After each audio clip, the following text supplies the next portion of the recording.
My name is Allan Parker. I'm the president of the Justice Foundation. I'm a licensed attorney who practices before the United States Supreme Court, and it's been my great honor to represent some truly historic clients and to be supported and encouraged by so many signers of the Moral Outcry petition, so many friends and supporters of the Justice Foundation. And I just want to thank all of you who have helped come to this day, which is a post-Roe v. Wade America. It's just amazing to say that. And I want to celebrate today. I want to give a little bit of history of how we got there. I want to give praise and glory and honor to God, who I believe is the one that brought us to this day. God alone gets the credit. My press release that I put out the day that Roe v. Wade was released said God has given us the victory. And I'll explain to you on this program why I believe that's true and the things that the Lord told us along the way and that he showed us as lawyers and as attorneys for, first of all, Norma and Sandra. Norma McCorvey was the Roe of Roe v. Wade, and Sandra Cano was the Doe of Doe v. Bolton, and we began to represent them in the year 2000 and to take their cases back to the Supreme Court to reverse the two cases that brought abortion on demand to America. That was historic. That was amazing. But I want to thank you for being a supporter of the Justice Foundation. I want to thank you for financial contributions that some of you have made. Some of you have signed the Moral Outcry petition. I thank you for your signatures, because in the Dobbs case that overturned Roe v. Wade on June 24th, 2022, we had over 539,108 names of individuals that had signed the Moral Outcry petition. It was Melinda Tebow who got the idea for that in prayer, came to us and asked us if anyone had ever given a petition to the Supreme Court. I said no. And then she said, can it be done? And I thought about it a little bit. Well, there's no rule that says you can't do it. And you have a right to petition the government for redress of grievances. And it was the Supreme Court who created the crime against humanity of abortion. So we should be able to petition them to change their mind. And that's what we did with the Moral Outcry petition. And we created that in 2017. We submitted it in about 5 or 6 different cases and times to the U.S. Supreme Court. We were going to continue to present it with ever-increasing numbers until they reversed Roe v. Wade. And the Moral Outcry petition was successful in overturning Roe v. Wade. 2 of the arguments were specifically mentioned by the Supreme Court, so we know they thought about them. And I believe they thought about all the documents. I'm not saying that we alone did it. Again, I say it was God. But I want to thank you, and then I want to thank God. I want to give you a little bit of the history. It was in the year 2000, on February 11th, 2000, actually, after I'd gone to my first March for Life, and the Lord had told me to represent Norma and Sandra, who were asking us to help them in a case. And he told me that they could file their own motions to set aside the court judgments in their names, and that I should collect the testimonies of women hurt by abortion. And on February 12th of 2000, Sandra Cano poured out an incredible story of fraud and deception. And you might want to read her written testimony at our website, thejusticefoundation.org. We have Norma McCorvey, Roe's testimony up, and Sandra Cano's testimony, the sworn testimony they gave to the Supreme Court, and that I believe was a factor in the court's mind also. We made sure they were reminded of that. So anyway, I prayed for 30 days, and the Lord, at the end of the 30 days on February 12th, Sandra, who was Doe of Doe v. Bolton, called us and poured out an incredible story of fraud and deception. Hers was an attempted forced abortion. She fled to Oklahoma during the pendency of the case to avoid being forced to have an abortion. And there was real fraud in the facts in her case. And she swears to that in her testimony. And then that night and the next day, the Lord directed me to a passage of scripture called The Bed's Too Short and Other Spiritual Essays. And it was a little booklet. My wife brought it home from the homeschool library where she'd been putting books up, and she said, I think this book's for you. And it says, if you get this booklet, then you better go with God and expand your ministry, or you're going to be too cramped and too crowded. And God wants to expand you. And that would have been a big change for the Justice Foundation. Our name at that time was the Texas Justice Foundation. We were mostly based in Texas and did work here. But this would be a national project. So the next morning I got up and checked the context of Scripture. And Isaiah 28:14-22 says, this is God talking to the mocking judges who rule in Jerusalem.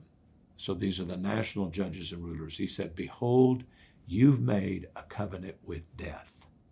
You've made an agreement with the grave. You don't think the overwhelming scourge will reach you because you've covered yourself with fraud and deception. Wow. I wasn't looking for that, but that's what Roe and Doe were. A covenant with death, an agreement with the grave entered into by the highest Supreme Court in the land. And then God goes on to say in that passage, I, the Lord, will make justice the measuring line, righteousness the plumb line, and hail will sweep away the refuge of lies. And your covenant with death, your agreement with the grave will be canceled, will be annulled. Wow. And on June 24th, the Roe v. Wade decision was canceled by the Supreme Court. It was annulled as if it had never been, because what they said was it was wrong from the beginning. There was no constitutional right to abortion. There is no constitutional right to abortion in the United States Constitution. And therefore, Roe v. Wade was wrong and egregiously or seriously and gravely wrong from the day it was signed. That's amazing for the Supreme Court to make that change. But it is similar to one of the greatest cases they've ever had, and that people admit was a great case for the Supreme Court. The great case was called Brown v. Board of Education. And what did it do in that case? The Supreme Court reversed one of its own 58-year-old precedents called Plessy versus Ferguson that had said segregation was the law of the land. They said separate but equal was in the Constitution. And for 58 years, African Americans were segregated and put in terrible conditions. And that was a crime against humanity, according to the Moral Outcry Petition, our argument, it was, which occurs when the government withdraws legal protection from a class of human beings. So we put that in the Moral Outcry Petition. That was argument number one. And the Supreme Court compared abortion to the Plessy versus Ferguson case and segregation. Right now, the abortion side is yelling, abortion forever. They argued that and they yelled that in front of the Supreme Court on December 1st in this Dobbs case. The segregationists said segregation forever, but it ended. It ended. Where are we now? We're in that it's comparable to the desegregation period in American history. I call it the de-abortification of America, because now each state has to decide for itself, do you want to choose life or are you choosing death? If you choose life, you'll receive blessing and abundance. If you choose death, you'll find death and destruction. The second argument of the Moral Outcry Petition really is that abortion hurts women. And I was pleased and honored to represent 2,249 women of Operation Outcry, women who had had abortions, and whose brief, which we wrote for them, said in effect, please, Supreme Court, reverse Roe v. Wade. Don't let other women be injured like we've been injured. And we ask you to stop this killing of children, stop hurting women, and use the safe haven law instead. So the safe haven law is our third major argument, because what it is, it says, and you can use these arguments with your friends today. And the moral outcry petition to reverse Roe v. Wade has been successful. Roe v. Wade has been reversed. So now I believe we're going to call it the moral outcry to abolish abortion in every state. And the same reasons why Roe was wrong are the reasons to reverse abortion in every state. So here's the 5 reasons. I've already mentioned number 1 and 2. It's a crime against humanity. It's killing a child. Well, why would we do such a thing? Because we want to help women. Even people in the mushy middle say, who am I to tell a woman what to do? I'd never have an abortion. I kind of know it's icky.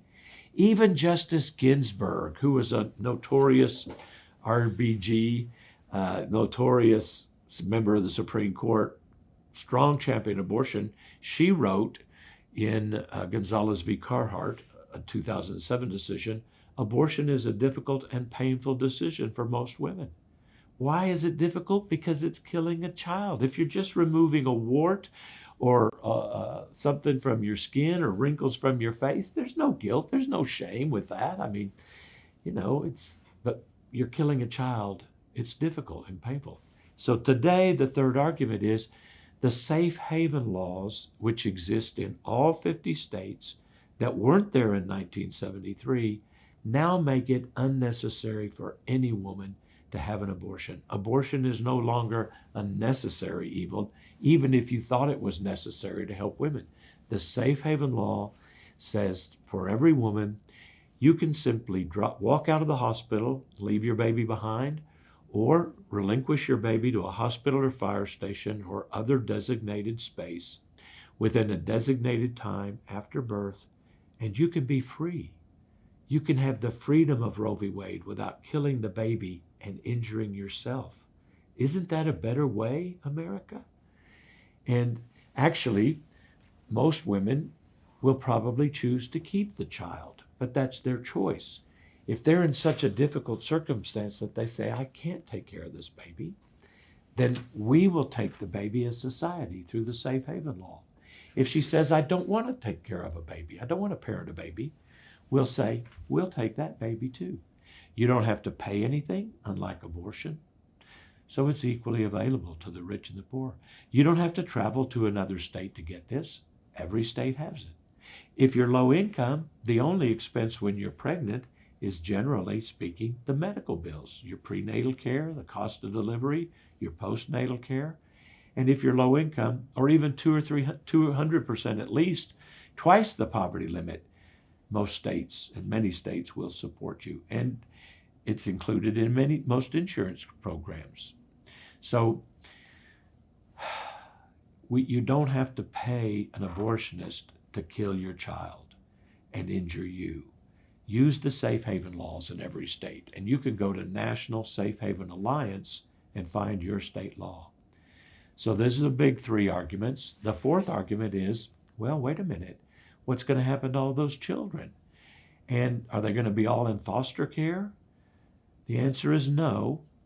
There's a new scientific reality that about 10% of American women are infertile between the ages of 15 and 44. They can't have a baby. That's 6 million women every year.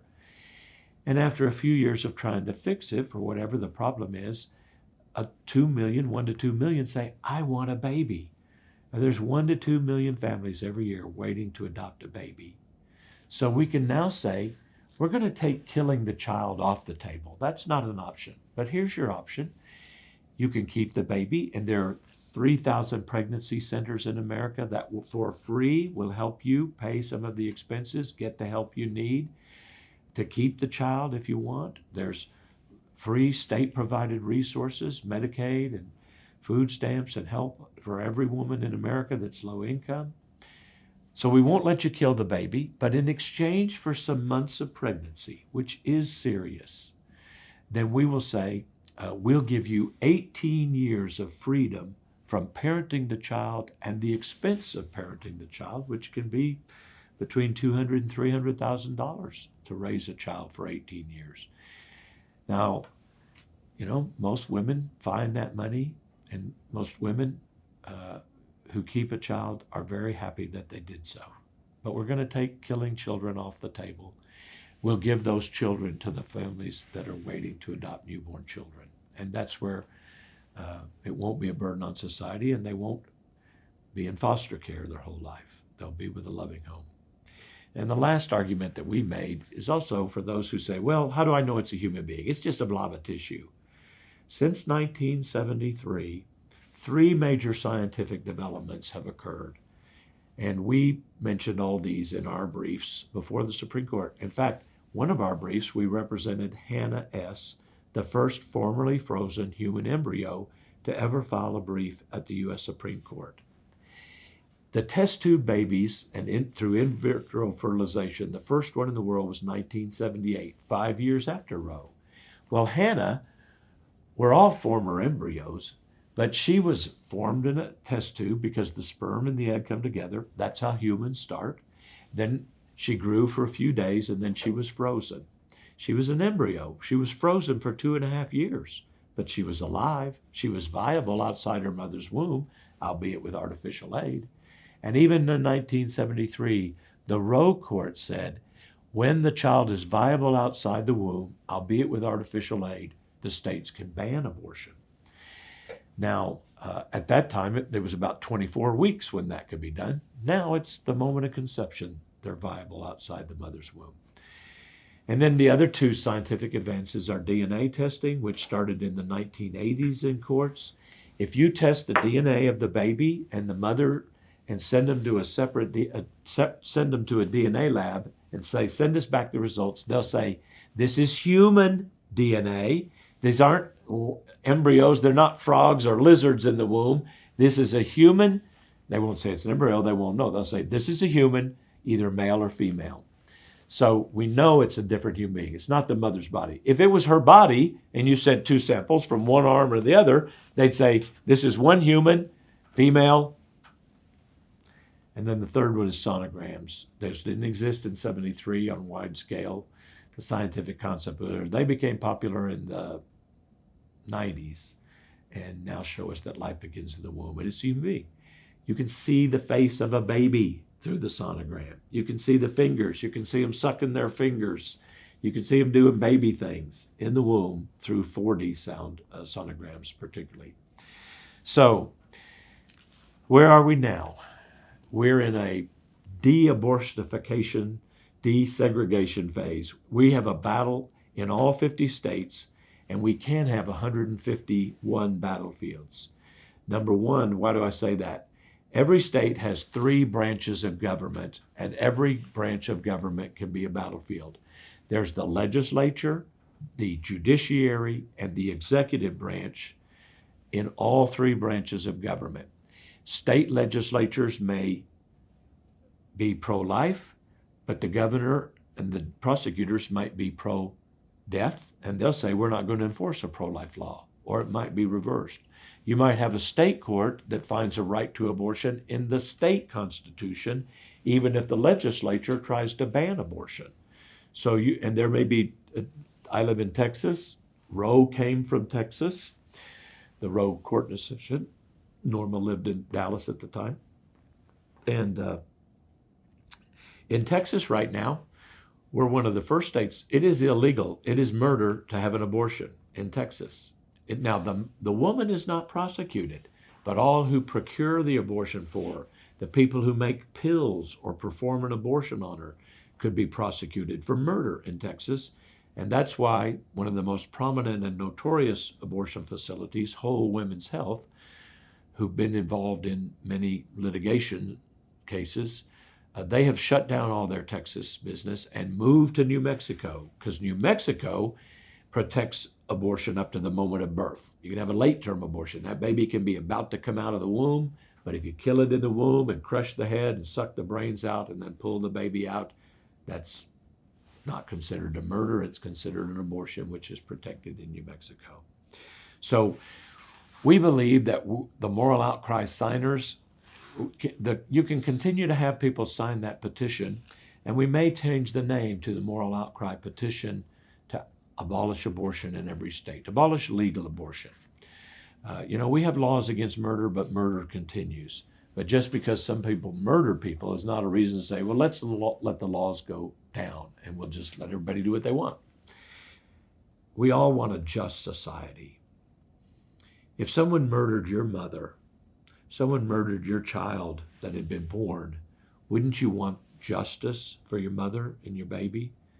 Yes, you would. Everybody would. We have an innate sense of justice because God is a God of justice and we're made in the image of God. Or, let me say this, if you're watching this by chance and you believe in evolution, then for millions of years, our species was created with male and female to produce children, and women were evolved to have a highly protective instinct to protect their children. I believe it was God's design. If you're an evolutionist, then the species was protected when women bonded to their children, and you can't put aside 1,000,000 years of evolution if you believe in that, by saying, well, 10 minutes, you'll never have to think about it again. And that's what one of our women from Georgia, Tina, said. She said, they lied to me, Mr. Parker. They told me 10 minutes, you'll never have to think about it again. Well, that was a lie. Not a day go by I don't think about my child that I murdered. So we will encourage you and we'll let you know when fights are going on in your state. If you're a woman of Operation Outcry, if you've had an abortion, please go to our website and continue to give us your testimonies about how abortion hurt you. We'll provide those to the state legislatures in every state considering banning or restricting abortion. If you have people who want to sign the Moral Outcry Petition, go ahead and tell them to do it. We're still going to be working in every state. We'll work with state legislators to pass laws. And we're going to continue to work on this issue until abortion is no more. Now, in the immediate aftermath, some states, about half the states will probably still be wide open abortion. Half the states will be majorly restricted like Texas or with substantial tests. But birth control is still available. You don't have to get pregnant. You can use birth control. The court decision makes that very clear. And there's a substantial moral difference between preventing a human from coming into being and killing a human that's come into being already. And the court makes that clear. If you're a woman who needs help, and if you know someone who needs help, tell them about the safe haven law in your state. Tell them about the pregnancy resource centers. We're going to have an option line on the screen, and that is 24 hours a day, everywhere in the country. A pregnant woman who needs help can call them, and they'll get them to a resource center that specializes in helping women in pregnancy crisis. So those sources are out there. And I prefer Christian charity, the pregnancy resource centers, but every state will give you state assistance. And the safe haven law is a government safety net. It's there as a last resort for every woman. And some of the women tell us, well, if I carried the baby that long, I would not be able to give the baby up. Well, that's your choice. It's voluntarily because that bonding does occur. But you can't kill the baby early on and don't think the bonding's occurred. It has. So what's the best solution for you and your baby and helping a family that needs a child, and that wants to help care for a child? But it's your choice what you do, your choice. But know your options. Get help.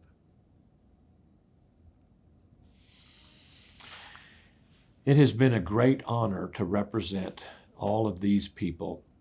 Starting with Norma and Sandra, Rowan Doe, you can read their sworn testimonies. They both asked the Supreme Court to reverse abortion in America because they didn't want to kill children and hurt women. I've represented thousands and thousands of women hurt by abortion. It's been a great honor to represent them, to represent Hannah S. in this case.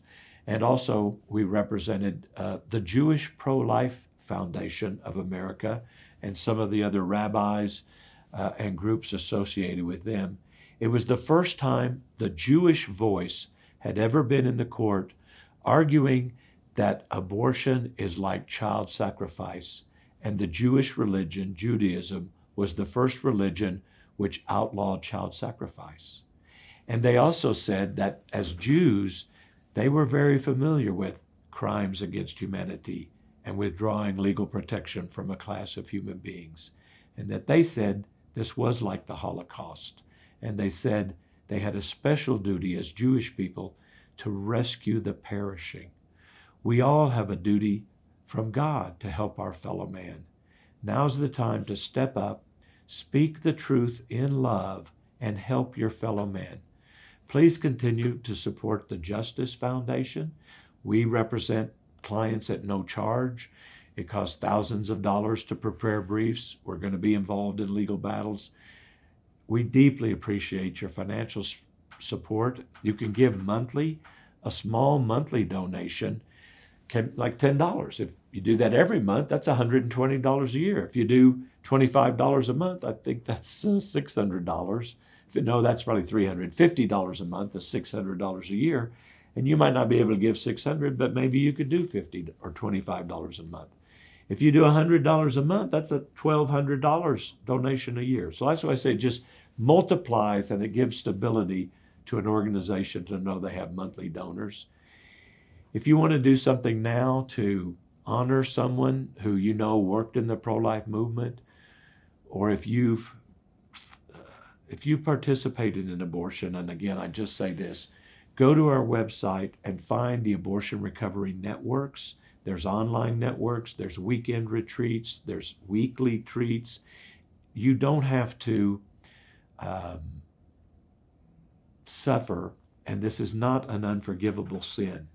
And if you know someone who's now telling you, I had an abortion, urge them to go to Operation Outcry, our website on that. But if you go to Justice Foundation, 3 big things come up.